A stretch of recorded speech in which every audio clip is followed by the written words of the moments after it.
Another live broadcast on your favorite football updates channel. It's a beautiful Thursday morning. It's Independence Day in Uganda, so it's a public holiday. And yeah, happy Independence Day to all the Ugandans out there, all to the Ugandans that have subscribed to this channel. It's good to have you around. It's good to have you be part of this football UG community. And so, unfortunately or fortunately, depending on which way you look at it, Independence Day has come at a time when Ugandan football is in disarray, following the new changes that were introduced to the league and everything that revolves around that, the concerned stakeholders. Yes, LFC, how are you? How is your beautiful Thursday morning? Hope you're doing well.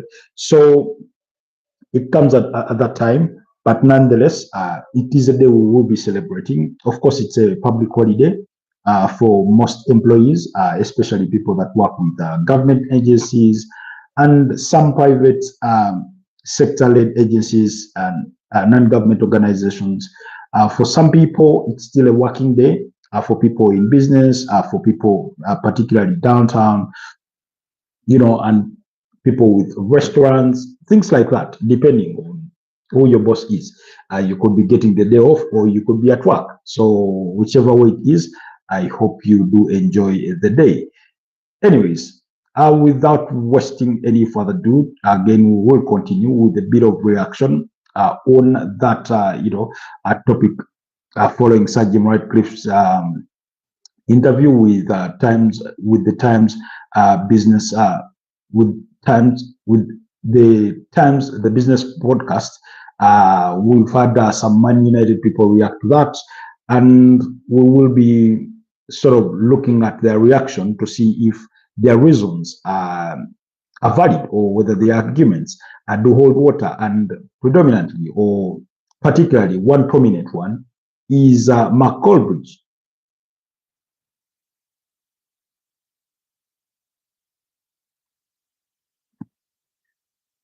So we'll be speaking to that. In fact, yesterday, Mark Goldbridge equally reacted to that interview by Sir Jim Ratcliffe, and to say that he was unhappy is an understatement. He wasn't really pleased with the billionaire's comments in regards to Ruben Amorim.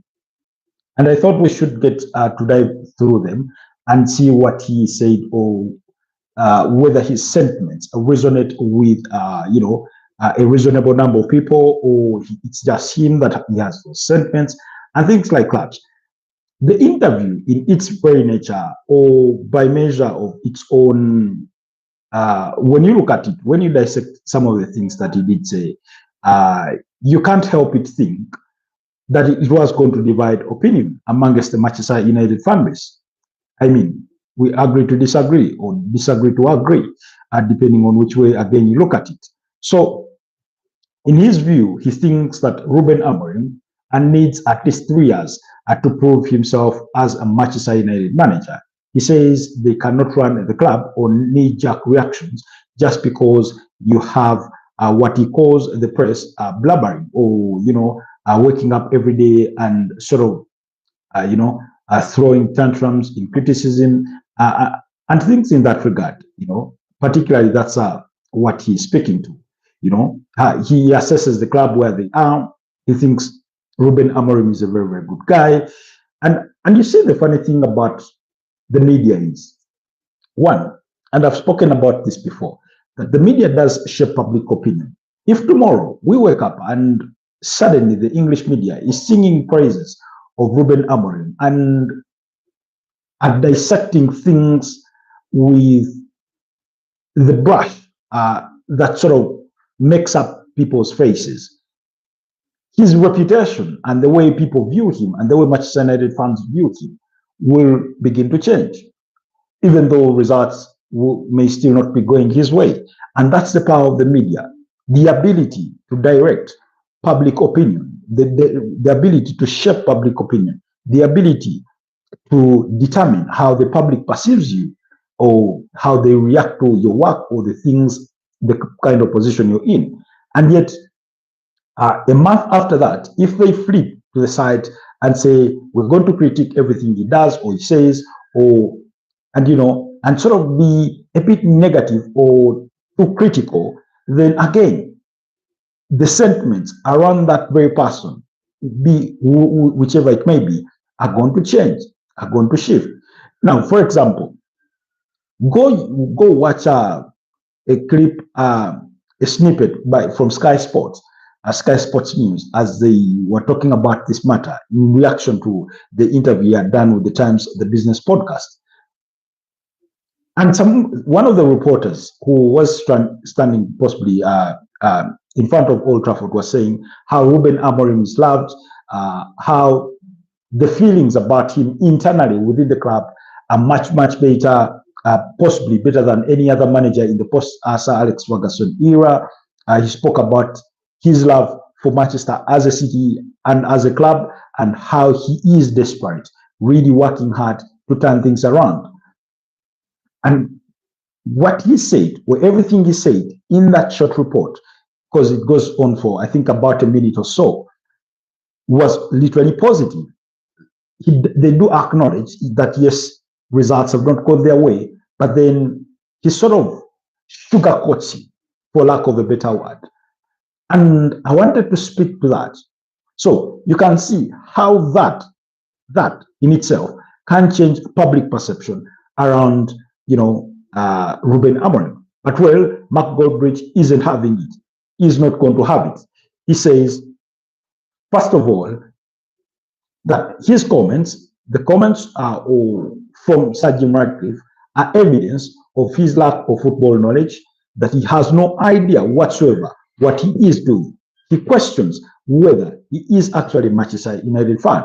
And previously, including in this time round, he has always labeled him as a Chelsea fan. Remember, when Chelsea were put up for sale to be taken away from Roman Abramovich in the wake of EU sanctions on Russia and some of the Russian oligarchs or people that were believed to be close to the Kremlin, following the outbreak of the Russia-Ukrainian crisis or war, he was one of the people, the British people, the billionaires that stood out and said, I want to buy Chelsea. Of course, he never won the rest to buy Chelsea. It ended up with Tony Bolly and his partners at Bluco, and that is, all water under the bridge. So, and at the time, when he spoke to the media, I think not like in large context, but there was something to do with his love for Chelsea, his love for football and everything like that. And then suddenly an opportunity comes to buy shares in Manchester United. And he took it. Initially, it was at 25% that cost him about £1 billion. And then he bought, I think, another about 3.8%. Somewhere, I do not know, but he did inject in more money to in the excess of £80 million, which gave him a little more shares than 25%. And he's been handed the keys to the kingdom. Yes, the Glazers still own majority shares of the club as Manchester United, but he's been handed the keys to the kingdom in terms of running the affairs at Manchester United. Ineos and Sir Jim Ratcliffe are the guys running affairs at Old Trafford. They decide what gets done, what doesn't get done. We know that Manchester United have redeveloped their Carlington, training facilities. They've revamped that space. They've done some repairs around Old Trafford. Old Trafford being old, it still has its issues. I do not know whether they've been able to get rid of the mice problem that was reported and things like that. So there's so many things going on around Manchester United. Then I think sometime early this year, and I stand to be corrected if it was the last year, when they brought the proposal to build a new stadium. Of course, that in itself was a process, reviewing Old Trafford, whether it should be refurbished as is, or they should take the cost of building a new stadium. And the decision is to build a new stadium that could cost them about £2 billion. So he is the man in charge. with the likes of Omar Barreda, with the likes of Jason Wilcox as the head of football or director of football, whichever way you want to define it, and things like that. Now, in his view, he thinks that the results notwithstanding, Ruben Amorim is a good guy. And yes, maybe it is true that at an individual level, he's a good guy. And last night, while I defended some of his opinions or his views, which I do share personally, that running a club is not like flipping a switch, where you flip a switch and then suddenly you have light, and you flip off that switch and suddenly you have darkness. Football or running football is not like that. It's things do not happen overnight. Things happen through processes. Things happen through structure. So in that part, I do agree with him. But I also did acknowledge that Manchester United are one of the biggest clubs in the world. I think, and I've made the argument before, that you would put Manchester United in the cohort or in the realms of Real Madrid, Barcelona, Bayern Munich, Liverpool, Juventus, Inter Milan, AC Milan, that sort of cohort of gigantic teams in the world, in Europe, in terms of being a globally appealing brand. And so, with that said, there's always going to be criticism, fair or unfair or otherwise, around Manchester United. For everything that the manager, whoever it is in charge, is going to get scrutinized. Now, for more than quarter a decade, we were so accustomed to Sir Alex Ferguson and his ways, of course, being winning ways. People forget that for the first 5-6 years, he struggled, he himself. Now, of course, because times have changed, fast forward in this new information era or technology era, where social media is a large part of our day-to-day lives, contrary to what the media space was 3 decades ago or so, is that everything you do is going to get scrutinized, not by just the media, but by fans, because today we have what we call citizen journalism, and that kind of thing. So every time Man United play a game, a fan, a commoner, just like you and I, who has gone to the stadium, who has watched the game from a pub, who has watched the game from inside of their house or wherever, is going to get out there and put out their opinion, whether in a video clip, whether in a text, or in a comment to a particular post. So that's the nature of the field within which we play. Just a couple of days back, Ruben Amorim, he himself, was sort of expressing his reservations about the media and how they shape or how their views poison the minds of his players in the realm of their criticism of his system and things like that. So we cannot escape away from that. So Manchester United, being the brand that it is, every time things are not going right, they're going to come under criticism, because majority of its supporters, you would say, are millennials. And by millennials, I mean people are born around 1989 and onwards until about, is it 1998, 99, or around that period? So those people have a voice. The Gen Zs, of course, not being taken out of context, they are going to be out there giving their opinions. For people that are older, outside that bracket, are the likes of some of them being former players, react to this to United being as them being former players. Now, the older generation, the baby boomers, are sort of, they're not more reactionary. They do not get in front of the media that much. So it's that cohort that is out there critiquing everything that he does. So when they look at Sir Jim Ratcliffe, having grown up in an era where Manchester United were winning trophy after trophy, season in, season out, that if they finished second, Sir Alex Ferguson considered them the best loser, because he said, you finishing second simply means that you are the best loser. Now, for a man of that kind of opinion and that kind of mindset, if his club that he managed has finished 6th before, has finished 8th, has finished. Great broadcast, Robert. Thank you so much, LFC. Has finished 15th as they did last season. Of course, they are going to criticize whoever is in charge. Whoever is in charge. So Mark Goldbridge argues, sorry, it's time for school. I wish you a wonderful day at school. I hope you do enjoy it. I do not know if school is enjoyable to you, but for it can be both. It can be enjoyable and hectic sometimes. So I wish you a wonderful rest of the day. Thank you so much, NFC. So Mark Goldbridge, he thinks that Sir Jim Ratcliffe is possibly out of his depth. Money-wise, he seems to be steering them to the right path, because even after the major cuts that they did have in their staff in terms of employees, because they have had a 400 employee reduction, they've taken away meals for non-paying staff, and among other changes that they have done to try and save on their expenses. That seems to be working. And they made more money than they ever made. And they've managed to reduce their losses from about 13 million pounds to about 33 million pounds. Now, that's a huge reduction in losses.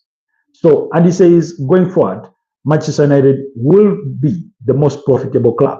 And that then will give them the room or the financial wiggle room for them to go and invest quite heavily in the transfer window, in squad rebuilding, in what he says, if you're going to compete, you need to have a good squad. Now, all that's coming at the back of them spending 200 million pounds over the course of the summer, in which they brought in, some good forward players, and of course a goalkeeper, not to mention a wingback, a left wingback, possibly in Diego Leon, the goalkeeper Seni Lomans from Royal Antwerp, Matthias Cunha from Wolverhampton Wanderers, Brandon Bomo from Brentford, and of course Benjamin Sesko from RB Leipzig. They brought all those in. Now, the other reason as to why Ruben Amorim cannot be given a break as much as Sir Jim Ratcliffe would wish it for him is because whereas he is new, he is not the newest, if that makes sense. So, for example, I'll give you an example. If you go and buy a shirt today and you wear it for 2 months, it is still a new shirt in comparison to all the other gear you may have in your closet. Now, after those 2 months, if you go back and buy another piece of cloth, that piece of cloth is newer compared to the one of 2 months. When you look at Manchester United, I'll give you a couple of managers that are newer. You look at the Sunderland manager, Regis. He's newer to the Premier League compared to Ruben Amorim. Of course, they got promoted from the Championship. You look at Thomas Frank at Tottenham Hotspur. He is not newer in the Premier League, but he is newer in the role as Tottenham manager as compared to Ruben Amorim at Manchester United. In any case, if we compare Ruben Amorim and Enzo Maresca is only a couple of months older in the role, because he gets into the role at Chelsea in the summer of 2024. And guess when Ruben Amorim arrives? November 2024. So you can see that this disparity is only a couple of months. Of course, you get to give Enzo Maresca the benefit of doubt, or the advantage of him having walked into Chelsea early enough, given the kind of investment they've done over the last couple of 3 years or so. You look at him having a good preseason with his team and able to guiding them to a fourth place finish in the Premier League last season, and then going on to win some pieces of silverware for himself. And then, of course, in comparison, you had Ruben Amorim, who had to be pulled out midway the season from Sporting Lisbon and be tossed into the Manchester United board. According to multiple reports, he was hesitant to leave Sporting Lisbon midway the season. He would have loved to join Manchester United during the summer and have a good preseason with the players and carry on. However, Manchester United were apparently insistent that it's either now or never, because that was the condition. His hand was possibly forced, and of course he had to leave Sporting CP and join Manchester United. When he joins Manchester United, it turned out to be a blessing in disguise, by his own words, or by his own allusion, that it was a blessing in disguise to join at the time when he joined, because then that gave him the opportunity to look at the club, to study the club inside out, while doing the job he was about to do. And at the tail end of the season, or before the tail end of the season, he had told Manchester United fans that they were going to suffer, having had a not so good start, but one decent enough to welcome him. You remember the one, I think the 1-1 draw against Ipswich Town, possibly being his first Premier League game, and then knocking out Arsenal from the FA Cup. You watched some patterns of play with Manchester United in the very few first games, and you thought maybe finally Manchester United have struck gold. Of course, we know that as the season went on, results were so poor, really, really poor. We know that while they struggled in the Premier League, they did well in the UEFA Europa League. Sometimes their performances were less convincing. For example, the 2-2 draw against Lyon away in France, and the 5-4 victory against the same side at Old Trafford. That helped them advance to the semi-finals, and then went on to blow away Atletico Bilbao, beating them by 3-0 at San Mamés. Never mind that Atletico Bilbao had reduced down to 10 men in the first half when Danny Vivian was given a straight red card. And then in the reverse fixture, they won that tie, I think, by 4-1, advancing to the finals on a 7-1 aggregate, where they met Tottenham Hotspur and lost in not a terrible fashion, but they had a poor display in the final. Now, when you sort of look at all that in context, they lost a Europa League final to a very, very poor Tottenham Hotspur, a poor Tottenham Hotspur that finished 17th on the Premier League table, that had lost 21 Premier League games. The kind of form that on a given season would get them relegated. Of course, we know they were under the charges of Ange Postecoglou, who is currently struggling at Nottingham Forest. When you look at that, you know it was poor. Fast forward, we come to the tail end of the season. They beat up against Aston Villa, a 10-man Aston Villa. I think Emi Martinez got a red card in that one. And in the aftermath, he spoke to the fan base, saying they had suffered, as he had warned them that they would, and he promised them better days were to come the subsequent season. Then they went on to have a fairly good preseason. They played in the mini, summer Premier League series over there in Atlanta, USA, when they played teams like Everton, played teams like West Ham United, Bournemouth, During the same preseason, they also played with Leeds. Now, the results from those games were never alarming, because in the Premier League summer series, they never lost a single game. I think they had 1 draw and 2 victories. Then they had a draw against Leeds United. Again, when you watch that Manchester United in preseason, if you are objective enough, you kept an open mind, you saw some positives. When the season kicks off, in that game against Arsenal, if you're objective enough, you saw good patterns of play, patterns that you appreciate. You saw that Manchester United, even though they lost, they fought hard. In fact, we did argue on this broadcast or on this very channel that the best team lost on the day, because they were indeed, by performance, the better team than Arsenal on the day. The difference was Arsenal squad, Manchester United did it, and that's why they lost the game. So you had a lot of positive to carry from that game going into match day 2. And match day 2 was, I think, against Fulham. They went away to Craven Cottage and then could not replicate the kind of performance they would have had at Old Trafford, and ended up with a 1-1 draw. They returned to Old Trafford, played a brilliant game, won it by 3-2, beating up against Burnley. But again, 3-2, the scoreline, you saw falls in that backline because they conceded 2 goals, some or one at least of them would have been avoided, if not both. But then again, you wanted to stay positive. The season has just kick-started. Players are a bit rusty, to say the least. By its own measure, it's a continuation of pre-season. So you let that slide. We're going to match day 4, match day 5, match day 6, match day 7. Fortunately for Man United, they've won 3 of their 4 home games. And then they've lost 2 of their 3 away games and drawn 1 because they played 7 games, like the rest of the teams. On paper, by measure of standard, of Manchester United standards, that's not good enough.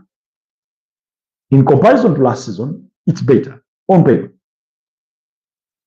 But it's not good enough. Now, for one of the directors, or one of the owners, Sir Jim Ratcliffe, and again, I spoke about this last night. I do not know whether he spoke about this with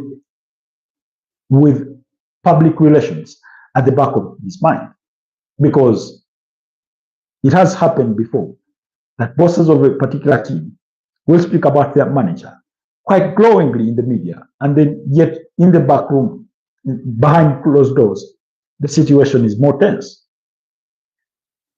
So is it the case where he makes the interview, relieves Amorim of some bit of pressure, but yet behind closed doors, the heat is much different?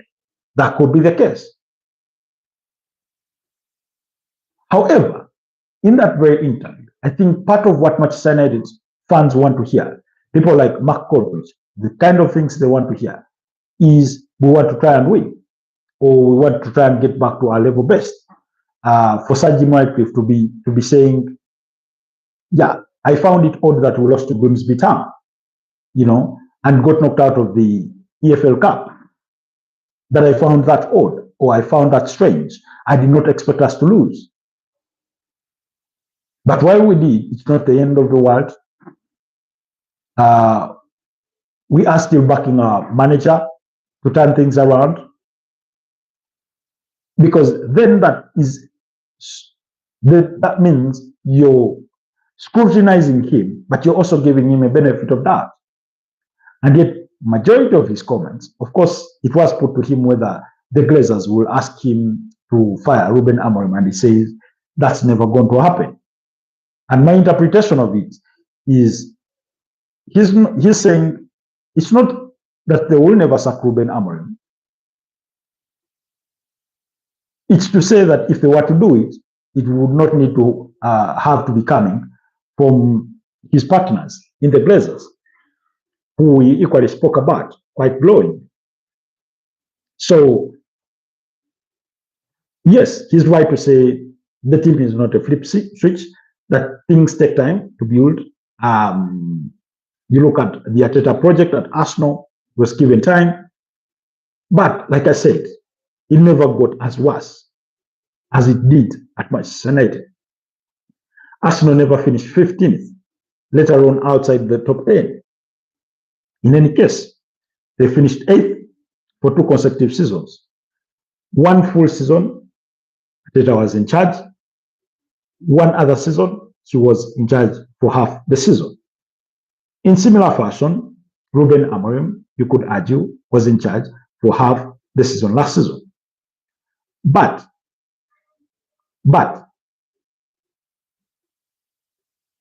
finishing 15th is an all-time low for Man United. Going into this season, the objective is simple: improve on what you were able to achieve last season. What did they achieve? They survived relegation. That's what they achieved. So if this season is supposed to be an improvement, you starting the past 6 games being 14th on the Premier League clock isn't improvement, isn't steering things in the right direction. You now, of course, following their weekend victory against Sunderland by 2-0, they've managed to climb 10th on the Premier League clock. You could argue that they are on an upwards trajectory. But like I said, whether he is to be fired now or later or never, results have to improve.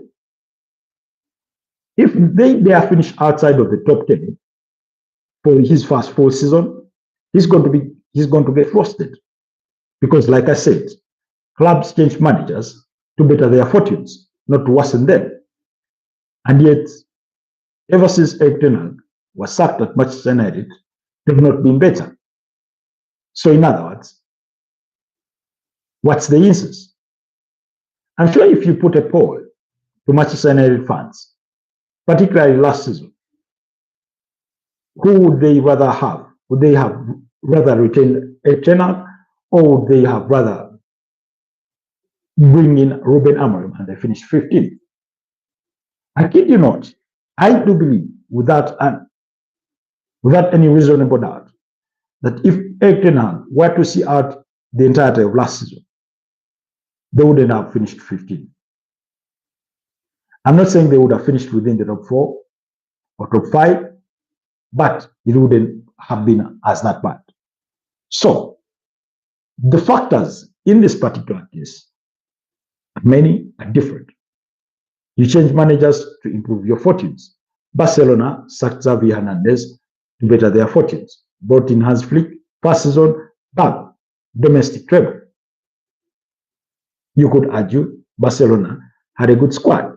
Let's not forget, they've had their financial difficulties. They've had to bring players from the academy to try and stay competitive.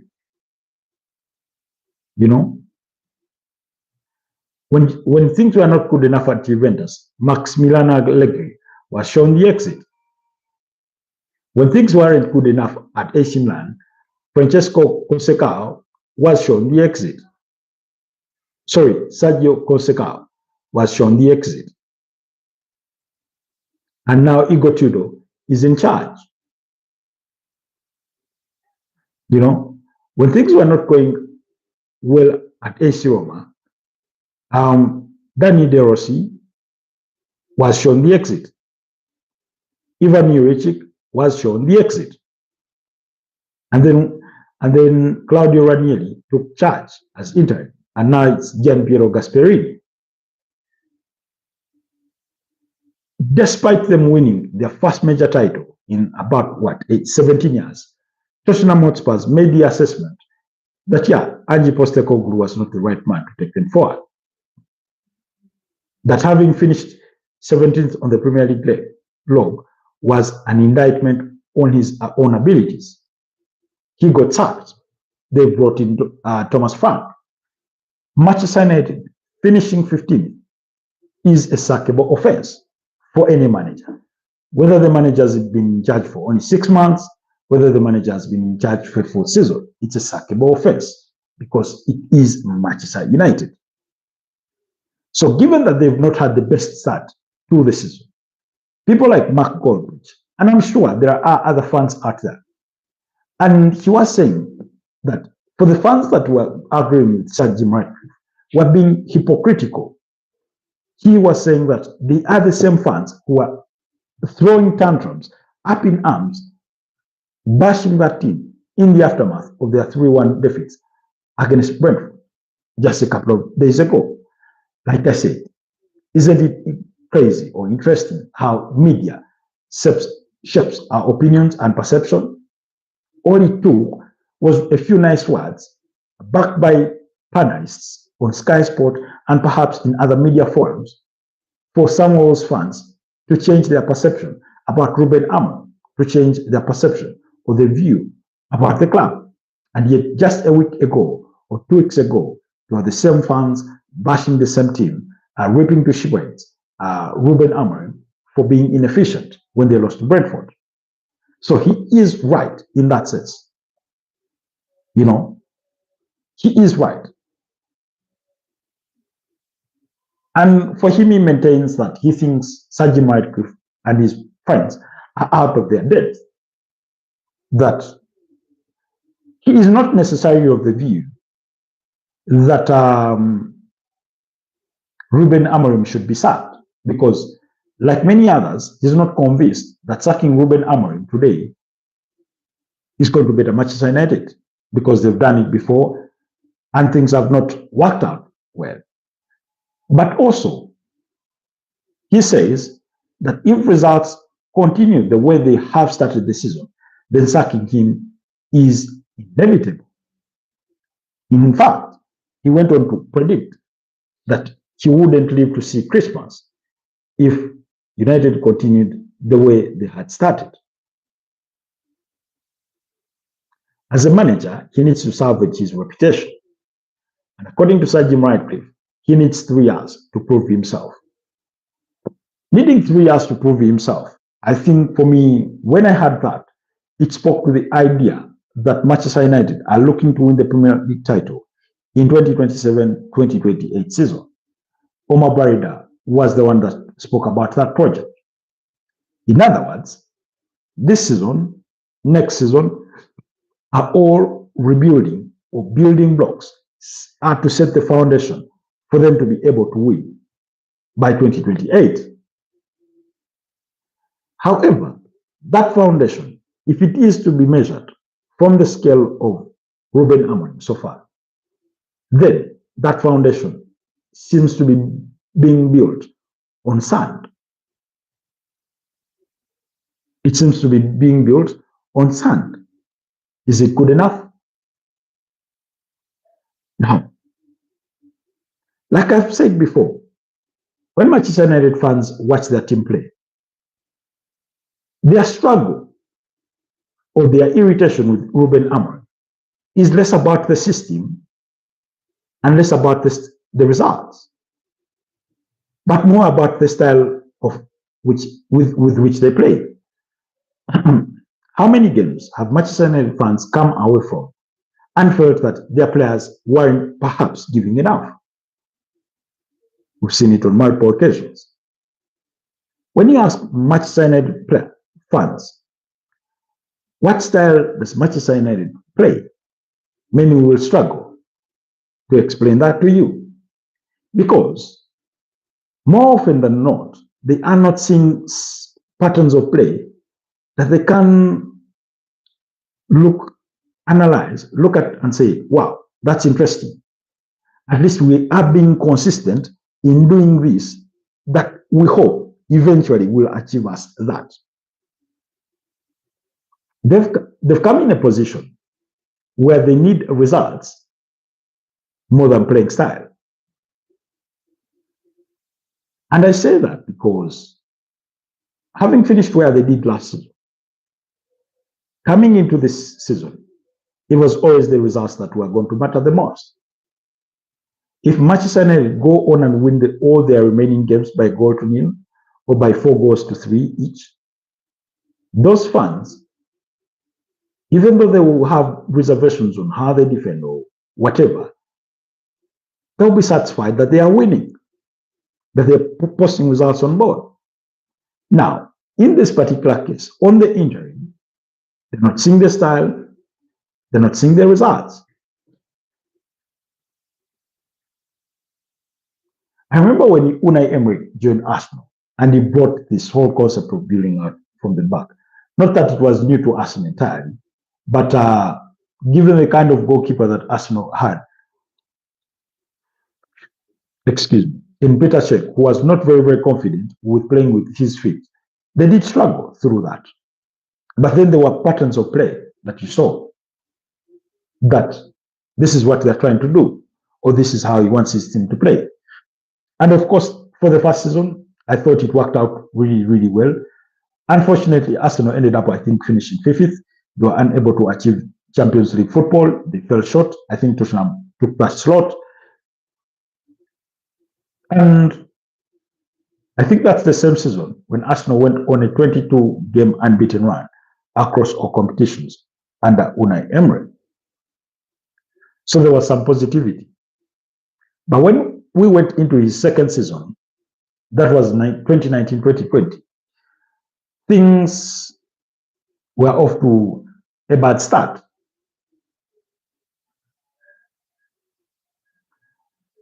Those results almost disqualified whatever he had managed to do the previous campaign, including guiding Arsenal to the finals of the UEFA Europa League. Of course, they got humiliated.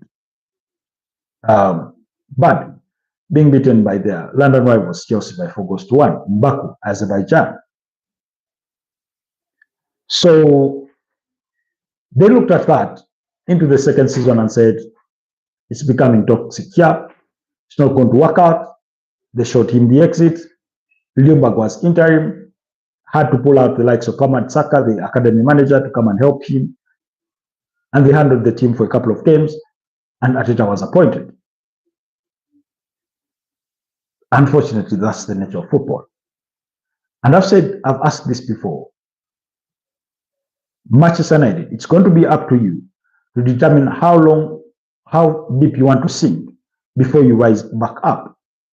If the conviction of Sir Alex Ferguson is that Ruben Amorim is the right guy and that he needs to have 3 years to prove himself, that shall be the case. The question will be, at what cost? Because for people like Mark Goldbridge and perhaps many others, including I, is that United need to fight and get back in those European positions. That's where they belong. That's where they should be. That in itself comes with money. If you're in the UEFA Champions League at present day, you're almost guaranteeing yourself at least 80 to 100 million pounds for every Champions League season. And that's money that you need to reinvest in squad building. So if they're going to rise back up and compete with the big boys, they need to start crawling their way back up, because I believe they have the squad that is capable of actually finishing anywhere between 4th place and 8th place. That squad is good enough. You may not be good enough to finish them 2nd or 3rd or win the Premier League title, but it's good enough to finish within those areas. And that, if you were to achieve that this season, that will be a good start. And then going into next season, of course, bearing in mind that you would need extra investment, then would determine how better things become. We know that they wanted a holding midfielder. They couldn't get one. Was it because they were poor, or because they could not get their most preferred target in Carlos Baliba? Only time will tell. But at least money was among the factors. So, I do understand where people like Mark Goldbridge are coming from. I do understand their school of thought. I do understand the love they have for their club, what they've seen their club go through, both in historical context and in present day or most recent times. They bear that in mind. Like I said, if you're accustomed to winning, anything other than winning is always going to be an underachievement. And Man United are currently underachieving. Anyways, do let me know what your thoughts are. It's been a pleasure doing this with you. For our new community members, those that have recently subscribed to the channel, I can see we are currently at about 1,869, possibly 131 shy of making 2,000 subscribers. So thank you so much to all our new community members, our new subscribers. It's a pleasure to have you around. I hope you do enjoy your stay with us. Go to the channel, watch these lives even after they've ended. For those of you that dedicate your time to do that, we do not take your love and support for granted. Go under the video section, watch our content. There's a couple of episodes that we put out there in recent times, including one that did drop yesterday. There will be another today. In today's discussion, we will be looking at the English media's obsession and their Declan Rice captaincy narrative, as if to say Martin Odegaard is not good or not even good enough as Arsenal captain. So that will be also premiering later today at around 5 p.m. So look towards that. We did put one out about Oliver Glasner wanting Ruben Amorim's job at Manchester United, but in the wake of that interview, I do not know whether he still stands a chance. But you never know. Time is an interesting concept. You may say those words. You may have said those words yesterday, and yet by January, the sentiments around Manchester United are entirely different, and their hand is forced to have a managerial change. So we'll leave that to time. We also, about 6 days ago, we did ask a Liverpool team in crisis. So again, go out and watch that video. Leave me a comment down in the comment section and let me know what your views are. Then also we did pose the question just over a day ago, can Arsenal stand the pressure of being top of the Premier League? Go and watch that video. Also, let me know what your thoughts are. Otherwise, have yourselves a blessed Thursday. Happy Independence Day to all Ghanaans. And I'll see you guys next time. Bye-bye.